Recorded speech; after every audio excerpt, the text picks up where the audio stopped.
small scale, one of the largest families in the city. I would like to acknowledge the traditional custodians of the Wetlands Centre and the land we're meeting today, and acknowledge their elders past, present and emerging, and the contribution that they make to our centres like this, these education centres and our region. So, Noogenboro, beautiful, beautiful wetland, so many aspects, somewhat changed from its original, what it was like when settlers first came. And over the years, there have been things like boardwalks within paper barks have come in and left. So obviously, northern areas, it's right in the city, so it's now surrounded by suburbs. So, coming we're just chatting. So, perfect place to put an environment centre. So, those who haven't been, which is probably none of you, since we've got the mural up, we now have murals around the centre wall. This is the New York Centre, very similar to what it used to be, but a lot of difference on the inside. Thank you. So, part of this talk is to think about what the role is of centres like Herdsman Lake, or in fact, Cove Wetlands Centre or Creek. What is their role in conservation, really? Because obviously we have a huge resource potential, and I really want to see us use those resources better to reach out to the community. And I think it's really, really important to get that community, that emotional connection, because that's what makes the difference. I'm sure lots of you have read research. I'm really preaching to the converted here. But if we're going to make change, we all come to wetland conferences. We know this stuff, but you think about the large number of people who are not here, and they're the people that we have to target. Because if we want to make change, and we want to conserve the remaining wetlands that we have and the bushland areas around the city, those other people are the ones that we have to target. And I think centres like Herdsman Lake or Cove or Creek are one of those really vital tools that we can use, because if they're attractive, fascinating places that draw people in, then maybe that's the way we can nudge people in the direction of voting with their feet and choosing to join their friends group and choosing not to knock down their beautiful married tree in the back garden. And I think, we are looking at that slow nudging in the right direction. And just to emphasise the point, Herdsman Lake Centre is here, and if you just look at the surrounding suburbs, there's your ecological story there. Looking at the catchment area, this is the Osborne Park industrial area. Look at it, where are the trees? It's horrendous. All that runoff, there are drains that run into Herdsman Lake. Filtration is very, very minimal. Theoretically, the drains cross the lake and then head out to sea, which, it's not great anyway, because it's still going to the ocean. But when there's a lot of runoff, they wash into the wetlands. So from an education point of view, there's a whole story that you can tell about catchment management. We've got linkage. We link to the golf course. This links then to Bamford Park. We link fairly closely together, and then of course on into the City Kids Park, the river. So many stories that you can tell to put conservation into context, and the more that we attract people to a centre like this, the more we can engage the people who might jog around the lake and happen to stop in and then be drawn in. It's a nice place to come, it's a nice community, and so gradually the message filters out. So I think centres like these are incredibly important. People protect what they care about. You can quote statistics at them. You can say 80% of our frog species are in decline, or patches of bushland that are bulldozed, you kill 5,000 reptiles or whatever.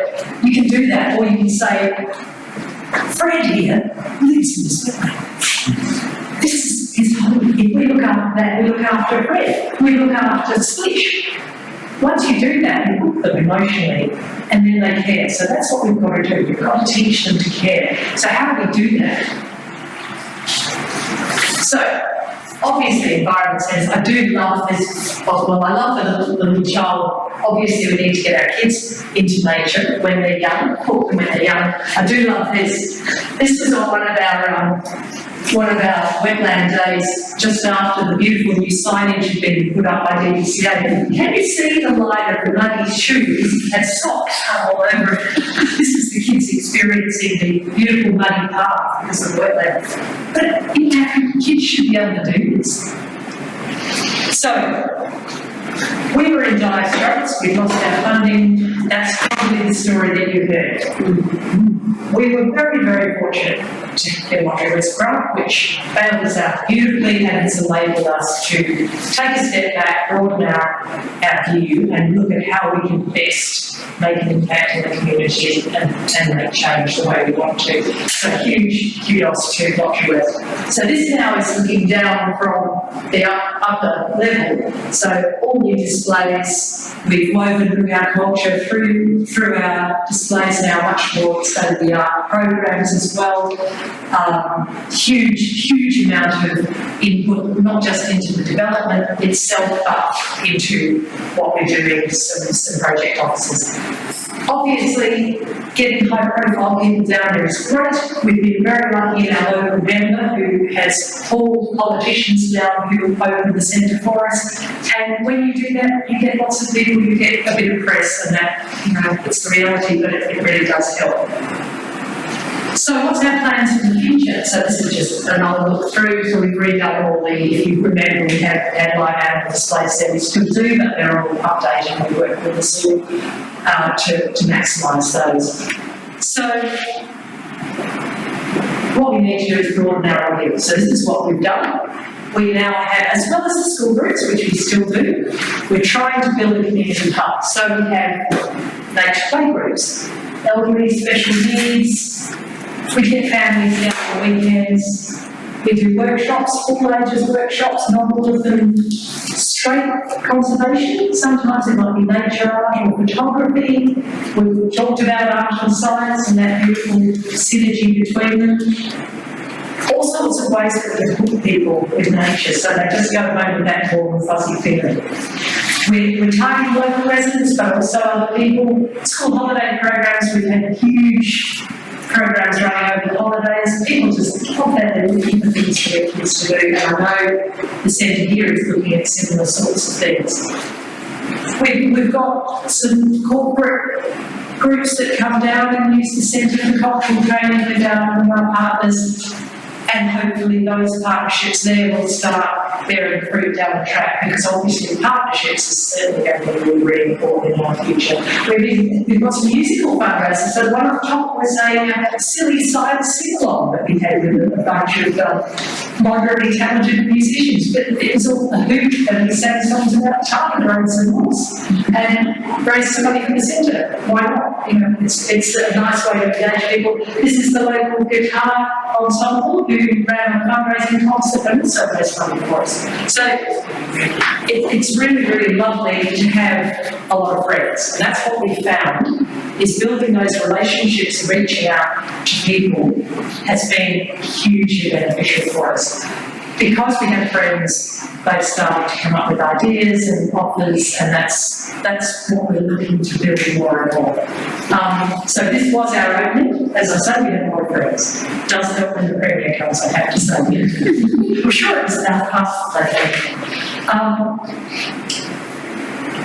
so partnerships. Sorry, I'm just going to say that one. Yeah, that's right. So just to think about some of the partnerships we're starting to build. So it's great that Ingrid was talking. PRM helped us out recently. We had a grant, one of the community's grants, which covered several different programs that we wanted to run. One was to put in a bush foods and pollinators garden. And we worked with our partners to identify species, and then Ingrid arranged for a group of her volunteers to come in and help plant, which was fantastic. It was a win-win for us because we had the money, she had the people, work together. It's great, it's perfect. And now we've got this wonderful garden that's growing, and it'll be a resource for our presenters down the track. So it wasn't, that was one of these things that the partnership grew out of an opportunity that we had. And some of the other aspects of that grant were running some nest box workshops. So these were bat boxes, which are now put up around the centre. We can monitor them. Each pair of people who created one had their name on them, so they could go back and visit their box, see if it's occupied, which is great. So some in there was building eagle nests, but also put up some nest boxes, which was also funded by a grant. So partnering with some of these other presenters has been a really great way forward for us as well. We partner with BirdLife WA. They run a monthly bird walk with us now, run with volunteers, but it's another way of opening the centre on a Sunday morning. A lovely way to spend a Sunday morning, great for engaging people in a lovely, relaxing, nature-based opportunity bird watching, but also, of course, great for BirdLife WA because as well as getting involved in the centre, they might join BirdLife WA as well and become volunteers there. So it's a win-win with them as well. So then, the schools program that we run, we run our, so has anyone been along to the schools program back in the day at Herdsman? No, okay. So we are, yeah, you're right there. I mean, it's been going for years. So we've had a teacher revamp our programs, and we've got some real-world problem solving, a lot of sort of new aspects of curriculum that have been woven, and we've also got digital worksheets so that if people want to go digital, they can with their students. So we've updated those, but our core environmental programs are running, and we now have structured right the way through linked to the curriculum. We've also got a fantastic partnership that's just emerged, ironically, partly because of COVID. We're now working with the South Australian Museum. We have, well, it's 50 remote and regional schools around Australia, that's 16 in WA, who are helping to collect insects for a DNA biobarcoding project. So they put out a trap once a week, once a month, to collect insects, which they then send off to the South Australian Museum.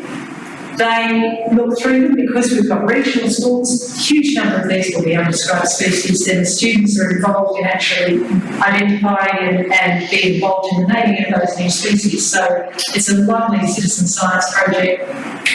Great mixed curriculum, as a whole body of work that goes with that, and that's invested through our centre. So that's a really nice partnership that came up actually because South Australia couldn't run their program through here, so they needed a local partner, and that was us. So yes, there's always things around us, but these are sort of opportunities, I guess, because we put ourselves out there and started to open up. People were looking somewhere and they found us. So Neville Collard runs his program, which he has run for a number of years, but he works with students, but also with corporate groups who comes in. I don't believe he also is involved in all the work here, and a number of members of his family and group come in and run activities with us. That's also one of our local councillors, so the local Searsdale councillors have been very supportive as well. We also work with Waterloo, with Alman and Sharmalongi, who run programs in schools, but also the Little Dark Arts group comes in as well, and we often have sessions with them and involve people in dancing as well as performances, which is absolutely fantastic. So this is biobarcoding. Has anyone seen Pauline Jarman's project yet? So we've been talking with Pauline, and we've offered this year a biobarcoding option for probably mostly high schools. So looking at on that program where they can try and solve an environmental problem using DNA work. So that'll be a really interesting one. But once again, we're testing the water, seeing if this is something that schools are interested in doing, and just hopefully providing a broader range of activities and opportunities for schools. We now have a bookshop, or a bookshop and gift shop, which is, apart from being a revenue stream, is also a draw card for people. Our friends at Paper Bird Books, Jen, who runs Paper Bird Books in Fremantle, I don't know if you know it, if you have kids you will know it, outstanding bookshop. Jen brings her kids to the centre, and we were thinking we're going to have a gift shop. Talk to Jen, she said, oh look, I'll curate you a selection of environmentally themed books, and they're fantastic. So if you're looking for great presents for your small people in your lives, fantastic selection of books. And once again, down to Jen, who is a friend of the centre and offered her expertise. Crema Coffee, same thing. They sponsored our coffee machine. They've basically given us a coffee machine for nothing and beans of virtually nothing. It's another revenue stream. We didn't expect to be running a coffee window, but I have to say, it is one of the things that draws people. What is it about coffee? The minute you mention, oh, you've got a coffee window. We put out a couple of tables out in front. If kids are there, you know, parents can be there with their laptop, beautiful, peaceful spot, do a bit of work, have a coffee. It becomes a hub. We're making change. And I guess that's, in reimagining the centre, that's what we've really tried to do, is to broaden it out and try and draw people in for all sorts of reasons, but along the way they pick up the conservation message. But not necessarily because we're forcing it down their throat, but because they found it by themselves. All sorts of community events. I have to say we have fantastic staff. This is Lee, who runs our nature playgroup. She doesn't usually look like that, even with a Medusa's head, but you know, why not? It was Halloween, so there's some creatures of the night. So we Mark Harvey came down to the museum. We spotlighted spiders and, you know, frogs, and the kids had a ball. Everyone dressed up, had a wonderful time, and the environment was great. So we're always open to looking at those sorts of events to try and draw community in. We also did a wildlife show, which didn't, I don't know if you could have been to a wildlife show, because you would have been to our centre there. So we had huge numbers of groups come down to help us with the wildlife show. It's always been a partnership with the Naturalist Club and Broadway. But we started to involve all sorts of groups, so Wildlife Society, Seabird Rescue, Kanyama often come down, native animal rescue, depending on who's got availability, but it ends up being a huge event with all sorts of activities for all ages. Crafts, this is a magnificent, does anyone recognise it? It's an orchid. It's a Queen of Sheba orchid, yes, completely made. So she danced around. We're not for anything, do we? Because it makes it fun and it gets people engaged. We had over 1,000 people at the event, which one day, so it's amazing, 4 hours or something.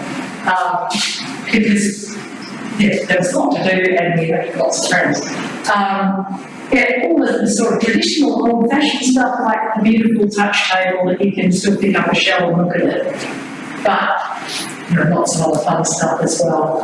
The Seabird Rescue, and that was the swap tours people as well came on. So once again, you know, friends and partners are the ones that make it possible for us. 6 season mural, Jane has just done a magnificent job. I haven't actually got a photo of the complete mural, but it is finished now. So that was part of the City of Stirling grant, which also helped to support the wildlife show. Jane came and did this, and this was a school group talking with her about her design and how she incorporated the seasons. School holiday program, so everything from straight scooping, looking at wetlands to nature art and craft, fantastic drawing of vacancies, gorgeous. All sorts of activities that we've done, everything from jewellery making to animal cartooning to sorting out pellets for the museum kids as a school holiday activity. We run Wildlife Wednesdays now for kids. we say 8 and up, but in fact we have a couple of young ones who come along. And this group, we try to make it student run, and so the students got together and they decided what they wanted to do over the next few weeks, and they realised that there'd been quite a bit of rubbish in the wetland, which they were very disappointed about. So they got together and got their grabbers and just tidied up the wetland for everybody, which was a pretty fantastic thing to do. But they're, fantastic group if you know students who, or kids who want a bit extra after school stuff, then that's great fun.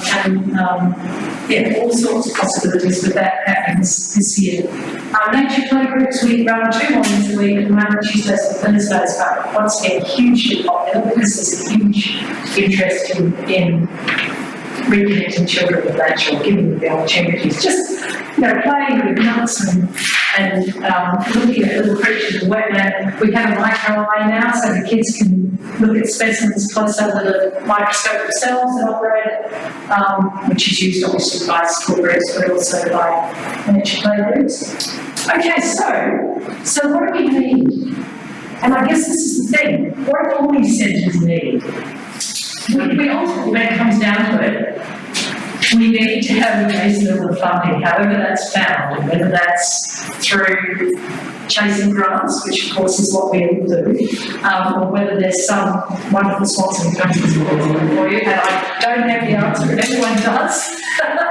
At the moment our model is like a paralysis, it's looking for programs and looking for opportunities. Obviously we need to pay our staff and we need to support our volunteers. And we don't have to spend all the time making cupcakes or whatever, that doesn't work. So how do we do it? And certainly at the moment we partner, and I think partnerships are absolutely essential and also have allowed us to explore all sorts of opportunities that we might not otherwise have done. DNA work, the insect investigator program, these are all things that have come up because we've been able to reach out to other groups.